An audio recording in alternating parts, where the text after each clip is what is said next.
Hello, this is Glenn Shorrock and Derek Pellicci. on the Ron Sparks Show.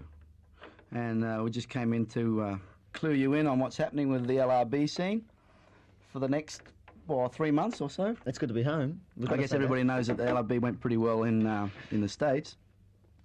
And we've just released a new single there.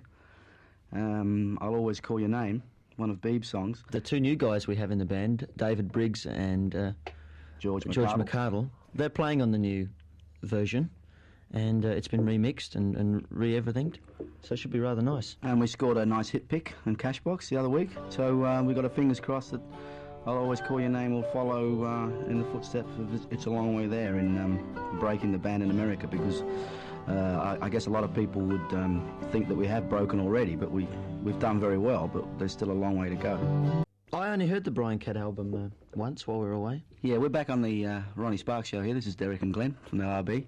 You only heard it once? Yeah, we're talking about Brian Cad's album White on White, which has been re-released in America. It's been re-pushed because it got lost in the Christmas rush, I think, over there. But as probably everyone knows, Brian used Nigel Olsson and Dee Murray from the old Elton John band, and Steve Cropper, who plays guitar for Rod Stewart and people like that. But I haven't heard too much of it. But what's the single off the album? White on White El Dorado. I spent quite a bit of time with Brian because we go back through the Axiom days, and he's pretty comfortable there. He's got a nice house in Laurel Canyon, and he's just got his fingers crossed that this song's going to happen for him as a performer. At the moment, he's getting involved in record executive, and he's trying to set up a record company over there for Australian artists, which is a good move. He's also got Dobie Gray's new single called Let Go, which was a single for him out here, did pretty well. And that's released at the same time as White on White El Dorado, but this is the track from Brian Cad's album. This is Derek and Glenn from LRB on the Ron Sparks Show, and we're just talking about America and vibes and attitudes and things like that. It's a reflective process going to America because there's so much going on while you're over there. Yeah. And we had so much to do that you really never get a chance. I mean, people come up to you... Sit back and look at it from a distance. Yeah, people come up to you from every... when you go to the capital, people from each state and what have you, and say, well, what do you think of America, and what do you think of how well you've done successfully in your single and your album and everything. And it's hard to fathom. Yeah, some of the gigs we did, especially in the South, in Florida, where fortunately we had the #1 album there, and we just got news through that LRB's first album in Jacksonville was the #1 album for the year. I've been talking to a lot of people since we've been back, and Florida is the breakout area, I feel, for Australian artists, because there's a guy down there in Florida called Bill Bartlett who has really got so much Australian talent that he pushes. Like, they were playing AC/DC twice an hour so regularly, and they're so into Australian talent in that particular place. It's amazing. Statue of Liberty was a very popular track on the live performances, and also received a lot of airplay. And a lot of people were interested in what it was all about. I don't think audiences in general knew that it was a slight put down of America. I think the reason it went down so well was just the feel of the song, the initial strength of the song.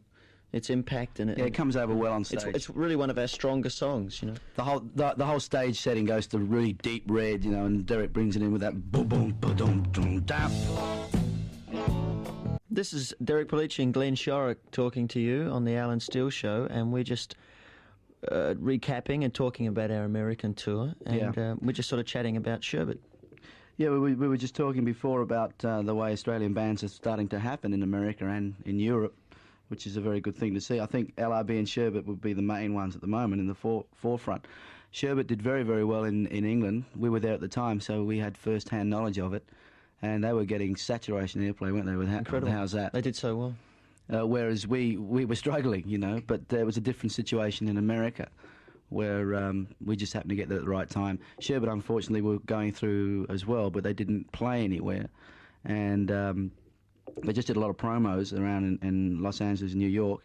I heard the record quite a bit in Los Angeles, but nowhere else in the Midwest or anything like that. It's funny because in my mind there almost seems to be beginning a Beatles, Rolling Stones type, not competition going, but it seems to be, like how a Little River Band doing, how a Sherbet doing, and people are drawing a parallel, whereas it's completely two different entities, really, Yeah, well, there is direct competition between the two of us now, and that's healthy anyway. Anyway, just to show how well Sherbet are doing, this is their new single in England, which I think is already showing up in the charts. This is a lead featuring Darryl, I think, and it's called If I Had My Way.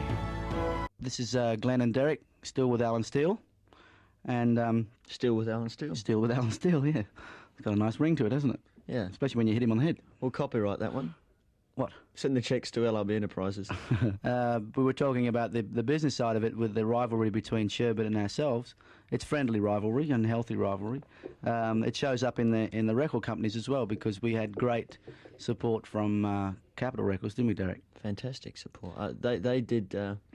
I was just thinking about the raft promotion that they had. They had a Little River Band life raft down in, or not life raft, a little canoe type thing down in New Orleans. Yeah. They did a promotion down there, and just breaking in, the thing that struck me as amazing, that was so different about over there, is that when you go to a state, everyone turns up. Like everyone from the Capitol office will come by. From the tea lady up. And everyone comes and sees the band that they've been working on for the last 5 months or whatever. They want to meet the guys, meet them personally, get involved, and they go back and they can sell with a lot more heart that they know the people now, Yeah, a whole lot of work went into LRB's success in America, and that stretched all the way back to April of last year when the album was first released. And it was pushed very heavily, got played a lot, and subsequently the Capitol representatives went round to all the radio stations and gave them a little form to fill out on which tracks they thought would be suitable for a single, and It's a Long Way There was at the top of the list. That was the one receiving the heaviest airplay, but unfortunately it was 8 or 8.5 minutes long, so it was necessary to edit it down to a single version so it could get played on prime time radio. This is Derek and Glenn from the Little River Band with Alan Steele. Just a little recap on what we've been talking about America and the future for the band and Australian acts in that country. As the song says, it's a long way there. There's still a long way to go for everybody concerned. I think we'll see the effects, and we'll really be able to gauge the effects when we go back in April to do a further tour. It'll be another long tour, I think about 30, 40 cities. Yeah. And this time, hopefully, we'll be headlining a lot of gigs. And I think then we'll really know if we've got a chance. We'll also know because the new album will be released at that time, and we'll be able to gauge reaction on that. And hopefully the Avalanche and bands like these will be, fronting up in LA and doing some promo work and maybe gigging. I think AC/DC plan a trip. There should be a lot more notice taken of Australian bands. Oh, yeah. I mean, they're already asking, weren't they? Obviously. Who else is down there? What's it like? What's the music scene like there?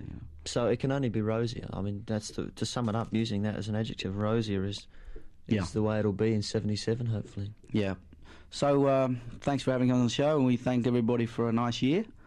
And we hope 77 is going to be big for both Australian acts and especially for Little River Band.